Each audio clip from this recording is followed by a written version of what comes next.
A shocking crime out of Washington state. A young mother found dead in her car and her child was with her. Now the search is on for the person who killed Courtney Clinton. Welcome to Crime Fix. I'm Angenette Levy. Courtney Clinton was a mother to 3 children, and sadly, those 3 young children are now without their mother. On Friday, November 1st, police in Vancouver, Washington were called to the 300 block of Blandford Drive. Looking at this photo from Google Maps, it looks like a nice, pretty peaceful area. Police say they found Clinton dead in her car, and her 1-year-old son was in the car with her. The child appeared to be unharmed, according to police. It's really unimaginable what police found. A mother dead in her car in the early morning hours with a child? It was 4:25 a.m. when police got the call. A local TV station reported that the medical examiner determined that Clinton had been assaulted by another person and that she had incised wounds of the neck. Those are basically slash wounds. The ME also said it was unknown where Clinton had been killed. And that just adds to the mystery in this case. A mom found in a car dead in the middle of the night with a child who appeared to be unharmed.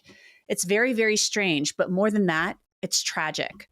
Also curious, Clinton didn't live in Vancouver. She lived in Portland, Oregon. Portland and Vancouver are about 10 miles apart, or a 20 to 25-minute drive. Police remain tight-lipped about the case. They've released very few details, and we don't know if Clinton was in Vancouver for some reason or whether the killer drove her there after taking her life. There's another twist in this case that's also very sad. Courtney Clinton's brother was murdered in July. Dante Eugene Mathis was found dead in a motel parking lot in Portland. Courtney wrote on Facebook the next day, "I will never be the same. This don't feel real. I love you so much, bro." Now, this is tragic. It makes you wonder, could there be some type of connection? We have no way of knowing at this point, but I'm sure police will look at that. Meanwhile, Courtney's family has started a GoFundMe for her 3 children. Her sister wrote, "This has left us in a difficult position as we strive to honor her memory and give her the dignified service she truly deserves. We are now seeking help to cover the costs associated with transporting her body back home so that we can properly celebrate her life and say our goodbyes. In addition to these immediate needs, we are also focused on caring for her 3 young children who have been left behind." Courtney's sister then talked about her. Courtney was known for her immense love and generosity, always willing to lend a helping hand or offer a listening ear to those around her. Her spirit touched many lives, and it is important for us to ensure that she receives the farewell that reflects the beautiful person she was. I want to tell you about Upside. It's a free app that gets you cash back on things like gas, groceries, and restaurants. This is real cash back. It's money that appears in your Upside app that you can transfer straight into your bank account. I used Upside when I went to Dunkin' Donuts for a cup of tea. I claimed an offer for Dunkin' on the app, paid as usual using a card, and followed the steps and got cash back. It's really easy. You can also use Upside at places like Shell, Exxon, 7-Eleven, Taco Bell, and that's just to name a few. To find out how much you could earn, click the link in the description to download Upside or scan the QR code on your screen and use our promo code CRIMEFIX to get an extra 25 cents back on every gallon on your first tank of gas. That's promo code CRIMEFIX for extra cash back. I want to bring in Dave Sarney. He's a retired NYPD detective to talk about this case. Dave, it's so sad, and there's a lot we don't know at this point, but talk to me about where the detectives would start in this case. I'm assuming they're going to look at victimology. That's where they look at the victim and everything that she's been involved in and her history and things of that nature. Absolutely. What you're going to do is, unfortunately, you're going to start where the body is recovered and pretty much take a time step backwards. You're going to go look into her phone, see if there's an opportunity for the car and the vehicle itself, because some have computers, so you might be able to get an idea of where it started, where it ended sometimes. You have to, this is another tragedy. It's so sad you see these things happen, and way too often. But with the victimology, I mean, you have to look at it, is it possibly domestic, given the fact that the child is in the car with the mother? There had to be some sort of trust involved to have that child in there, or some sort of relationship the person had with the victim at this point, with the murdered victim at this point. So you're going to look back, surveillance cameras, interviews of family, everything you normally do in an investigation like this. That's the interesting part about this too. And really the tragic and sad part about this. There was a child, a 1-year-old little boy in this car with his mother. The ME said there were slash wounds, but the ME can't say where she was killed. So she could have been put in the car and driven there from Portland, since that's where she lived, and it's a short distance away.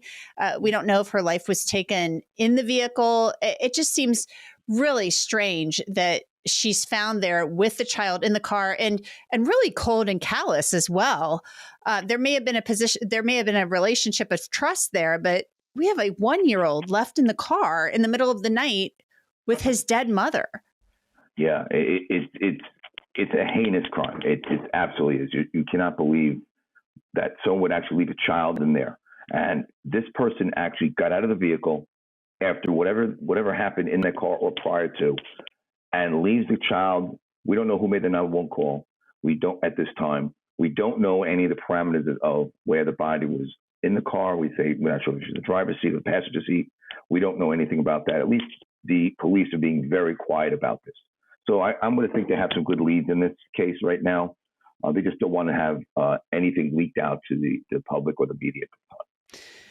It also makes me wonder, was her cell phone with her? Is there going to be a digital trail here? And so talk to me about how important her cell phone is going to be in this case, if they're able to recover it, if it was with her, because she had 3 children, yet she's found with one of the children. Right. So with this cell phone that you're going to get, what information you have, you can do geofencing, find out where the phone was at any particular time.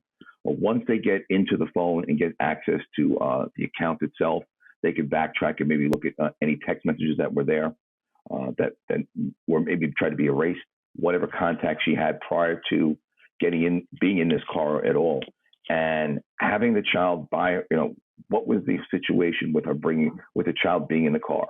Was it something that the was already there? We know the child was there already at the time, and this is an altercation, or this person was dumping the body. Right now, you have to leave every avenue open. Right now, you investigate this as a homicide because you have nothing else to go on. I'm going to presume the weapon wasn't located in the car. I'm also, based on the ME, it doesn't appear that the injury took place inside the car.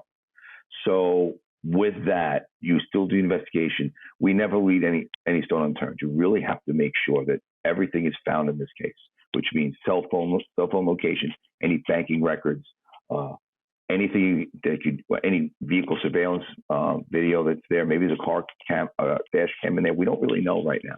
They said, the police are doing their due diligence. They're just not going to tell everybody what they're doing because, again, you don't want to maybe spook the people of interest they're looking at, persons of interest. Because one person either walked out of that car and got into another car with someone driving. So somewhere along the line, there's got to be some sort of connection or nexus between maybe one person or more involved in this. There's also something about that area too. I mean, it just it just looks like a residential area when I looked at it on Google Maps. It's just, there are trees surrounding the area. It just doesn't seem like the kind of place where you would ditch a vehicle. I don't understand why that area was chosen. I'm sure the police will look at that as well. I mean, maybe this was a situation where the killer panicked and just drove to a location and dumped the car. I don't really know, but it seemed like an odd location. Yeah, that's why when you look at this, it's residential. What was the connection for that residential location? Even if you panic, where did this person go? Did they get into another vehicle? Did they get a ride app? Did they get an Uber or a Lyft vehicle? What was the mode of transportation out from the vehicle out of the area? And that's what you have to look at too. So I guarantee you, they're doing canvases of the neighborhood, interviewing anyone that might have heard or saw anything unusual at the time this car was found. There's also this strange occurrence, or really a sad coincidence, I should say, with her brother having been murdered back in July. And so that seems incredibly tragic and too coincidental. Does your gut tell you, Dave, and I know I'm asking you to speculate, but does it tell you at all that maybe there could be a connection there? Well, I don't doubt the investigators are looking at, the detectives are looking at some sort of connection. Because, these cases, you're hoping, they may be singular in nature, but are they patternable? It's going to be based on what they have on that murder investigation, and compare and contrast to anything related to this death, to this murder. So I will, you leave everything open. You don't want to just shut it out completely, but you also don't want to just say it's an absolute connection. So you have to really be open-minded in this investigation. So it sounds like your gut is telling you that the police may have some decent leads, because everything they've put out, it's just a few sentences, and we don't expect them to lay out their whole case, obviously. I mean, that's just not how these things work. But it sounds like you think they potentially have a couple of suspects in their sights, or maybe one suspect in their sights, and they may have some good hunches based on interviews with family members and things like that. I think there's some leads. And I think what happens is anytime an investigator has a case, and especially a murder investigation, you don't want to give any more information detailed out to the media, because you don't want anyone to catch on to that. So I think there's probably leads to that, because they didn't speak anything about any property recovered from the vehicle. They kept it very vague as far as the manner of death. They really haven't said very much. And given that fact, and doing it as long as I did in the past, I don't want anyone to know my case either. Once I get everything done, my I's are dotted, T's are crossed, then I put it together. Once we get the individual or individuals in custody, then we can relay information about the case. But until then, they try to keep most law enforcement agencies really don't want to talk anymore. And I understand why. How important is that vehicle that she was found in? I mean, that could be, as far as evidence goes, physical evidence, a treasure trove. Massive. That's where the body was recovered, and anything in that car that could be found. And I will tell you, when we do cars, they're doing from bumper to bumper, top to bottom of that vehicle, to see if there's anything that may be pertinent to the investigation. Even if it isn't, you still do everything you can to make sure this investigation is done thoroughly. So that car is paramount, and anything in that car is also evidence. So they're going to do what they have to do to find the people or person who did this. The thing that gets me is that it was the middle of the night, and she could have been in Vancouver, since it's so close to Portland where she lived, or she could have been driven over there from Portland.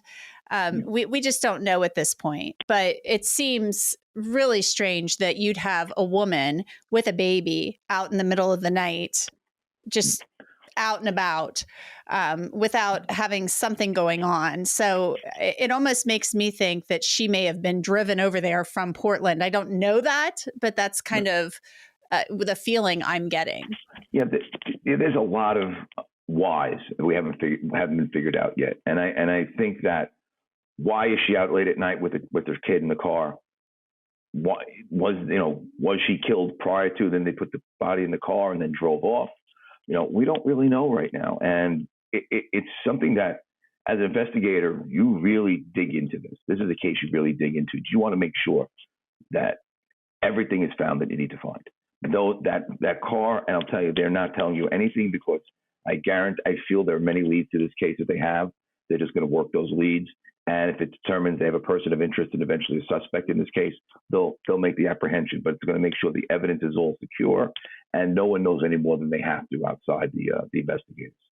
Well, it is definitely a tragic case, and I'm sure they're working those leads. It may take some time as well, Dave, for them to get it back, any forensic evidence out of that car. Also, it could take some time for for her phone to download, and for subpoenas and search warrants to be returned on those things. Am I right about that? Yeah, right. Because what happens is when you have a phone, depending on the cell service, it may be difficult to retrieve all the information. But with this investigation, you'll do the subpoenas.